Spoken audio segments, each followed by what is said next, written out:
Guys, क्या आपको भी ब्लड क्लॉट फॉर्मेशन टॉपिक समझ नहीं आ रहा? Welcome to chemistry zoology botany study by Diya channel. Today I am here with another topic. Zoology का इंपॉर्टेंट टॉपिक है blood clot formation. Blood clot formation होता क्या है? अगर आपको मेरी वीडियो अच्छी लगे तो subscribe my channel guys, please support मी। मेरा टारगेट है 1K सब्सक्राइबर जल्दी से हो जाए। मैं चाहती हूँ जो भी मैं हार्डवर्क करूँ स्टडी के साथ साथ वो सारा हार्डवर्क सक्सेस मिले, कोई भी हार्डवर्क वेस्ट ना जाए, क्योंकि वीडियो बनाने में लॉट्स ऑफ हार्डवर्क लगता है। सो आज मैं टॉपिक लेके आई हूँ ब्लड क्लॉट फॉर्मेशन। जूलॉजी का बहुत इंपॉर्टेंट टॉपिक है ब्लड क्लॉट फॉर्मेशन। तो ब्लड क्लॉट फॉर्मेशन में होता क्या है? जब हमें इंजरी, आपने देखा होगा जब हमें इंजरी लगती है, हमें चोट लगती है तो ब्लड बह रहा होता है। जब ब्लड बह रहा होता है, जब ब्लड रुकता है तो वो ब्लड क्लॉट बन जाता है, वहाँ पर क्लॉट बन जाते हैं। फिंगर, अगर मान लो हमारे फिंगर पे चोट लगी, ब्लड बह रहा है, तो ब्लड बहने के बाद जब ब्लड स्टॉप हो जाता है तो ब्लड क्लॉट हो जाता है। जब हमें इंजरी होती है, कि होता क्या है कि ब्लड प्लेटलेट्स हमारे एक्टिवेट हो जाते हैं,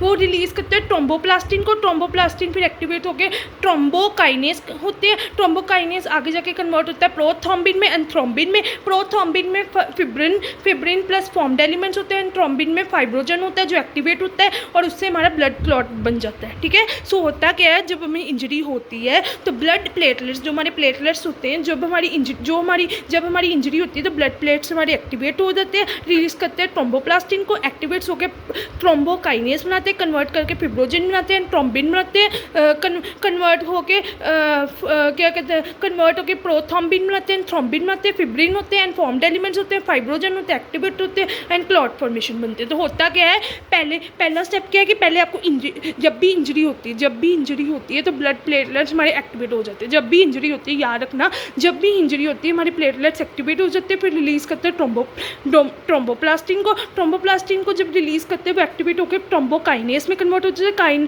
ट्रोम्बोकाइनेस फिर प्रोथ्रोम्बिन में, एंथ्रोम्बिन में कन्वर्ट हो जाता है। प्रोथ्रोम्बिन में क्या होता है, fibrinogen and the formed elements, and thrombin में क्या होते हैं, फाइब्रोजन, और एक्टिवेट होते हैं और क्लॉट फॉर्मेशन हो जाता है। तो होता क्या है, पहला स्टेप क्या है कि इंजरी होती है, फिर ब्लड प्लेटलेट्स एक्टिवेट हो जाती है, फिर रिलीज ट्रोम्बोप्लास्टिन होते हैं, फिर एक्टिवेट करते हैं प्रोथ्रोम्बोकाइनेस को, फिर कन्वर्ट करके प्रोथ्रोम्बिन में, थ्रोम्बिन एंड थ्रोम्बिन में फिब्रिन होता है।